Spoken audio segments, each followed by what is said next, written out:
Assalamualaikum warahmatullahi wabarakatuh. Perkenalkan, nama saya Rosinul Lestari dengan NPM 10121110 dari kelas C6 Manajemen, mahasiswa Universitas Teknologi Digital. Video ini dibuat untuk memenuhi tugas evaluasi tengah semester pada mata kuliah Pendidikan Agama 5. Untuk itu, mari kita ke pembahasannya.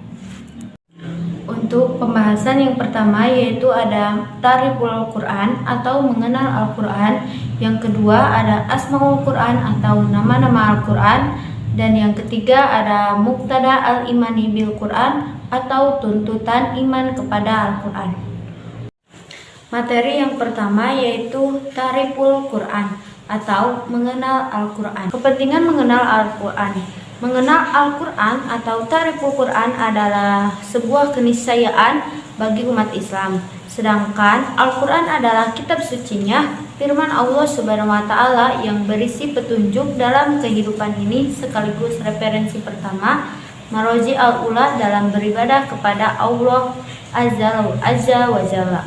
Mengenal Al-Quran atau Ta'riful Quran adalah langkah awal kita untuk berinteraksi lebih jauh dengan Al-Quran. Al-Quran berasal dari kata kiro'ah yaitu kata masdar dari qoro'ah, kiro'atan wa Qur'anan. Qoro'ah memiliki arti mengumpulkan dan menghimpun. Kiro'ah berarti merangkai huruf-huruf dan kata-kata satu dengan lainnya dalam satu ungkapan kalimat yang teratur. Secara etimologi, definisi Al-Quran adalah kalamullah yang merupakan mukjizat yang diturunkan kepada Nabi Muhammad SAW yang disampaikan kepada kita secara mutawatir dan membaranya secara ibadah. Ada 5 unsur dalam definisi ini, yaitu yang pertama ada kalam Allah. Al-Quran merupakan kalam Allah Subhanahu wa Ta'ala yang disampaikan kepada Rasulullah SAW melalui perantara Jibril.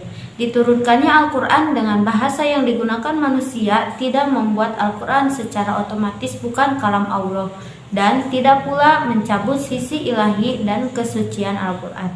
Yang kedua ada mukjizat. Mukjizat berarti menetapkan kelemahan, yakni ketidakmampuan mengerjakan sesuatu. Mukjizat dapat didefinisikan sebagai sesuatu hal yang luar biasa untuk membuktikan kenabian atau kerasulan seseorang. Yang ketiga ada diturunkannya kepada Nabi Muhammad SAW.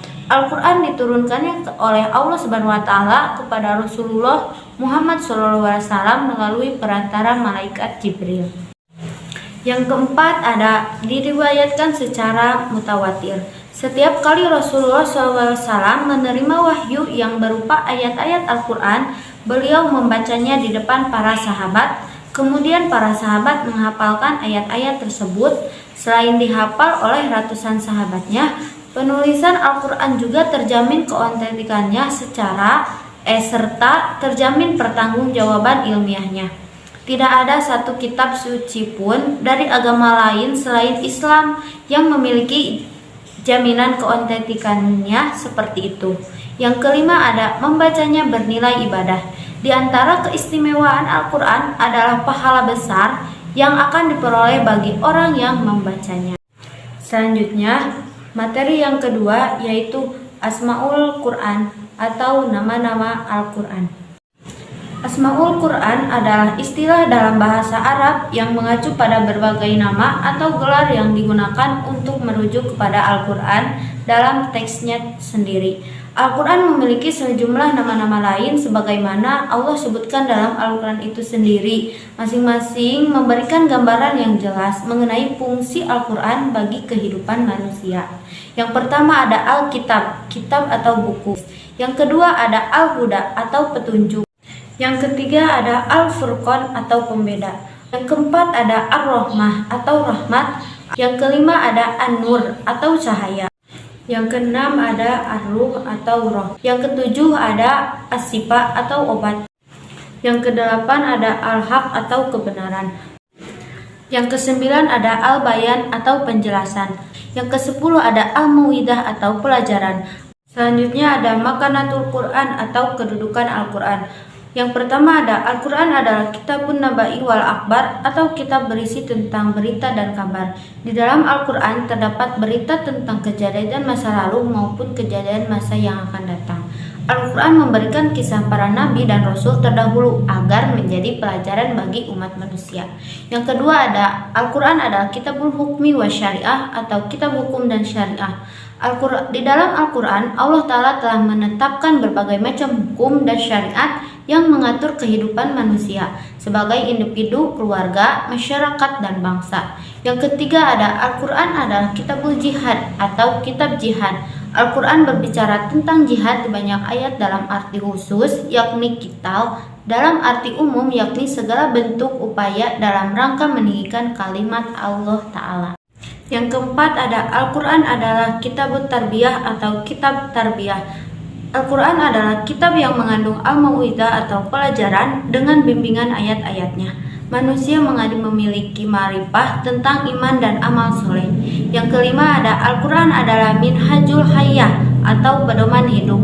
Al-Quran telah memuat seluruh pedoman yang dibutuhkan manusia berupa akidah, ibadah, hukum, muamalah, akhlak, politik, ekonomi, dan permasalahan-permasalahan kehidupan lainnya. Yang keenam ada Al-Quran adalah kitab ilmu pengetahuan.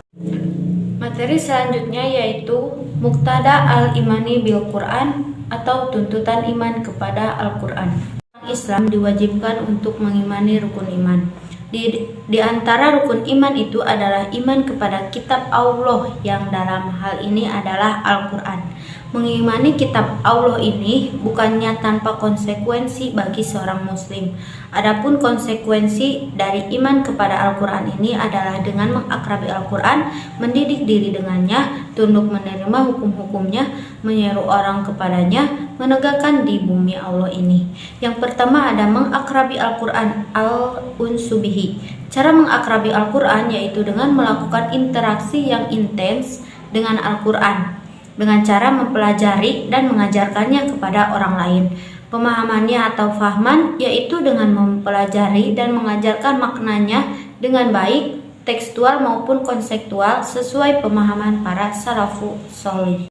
Selanjutnya ada penerapannya atau tatbiqon, yaitu dengan mempelopori penerapannya dalam kehidupan dan mengajak orang lain untuk melakukan hal yang serupa. Selanjutnya ada menghafal dan menjaganya atau hifdzon.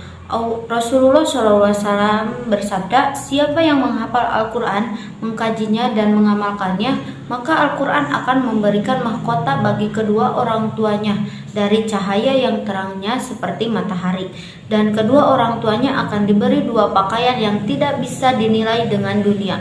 Kemudian kedua orang tuanya bertanya, mengapa saya sampai diberi pakaian semacam ini? Lalu disampaikan kepadanya, disebabkan anakmu telah mengamalkan Al-Quran. Hadis riwayat Hakim.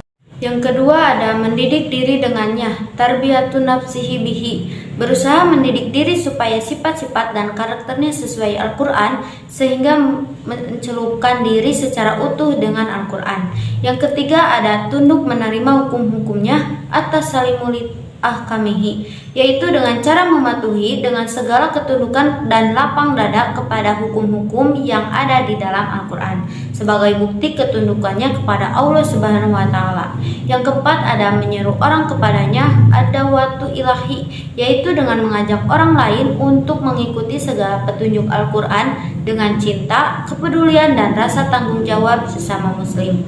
Yang kelima ada menegakkan di bumi, ikamatuhu fi ard, yaitu menegakkan Al-Quran dalam dirinya sebagai individu dalam kehidupan sosial politik sebagai anggota komunitas muslimin. Mungkin cukup sekian materi yang dapat saya sampaikan. Mohon maaf bila ada kekurangan atau kesalahan dalam penyampaiannya. Wabillahi taufik wal hidayah. Wassalamualaikum warahmatullahi wabarakatuh.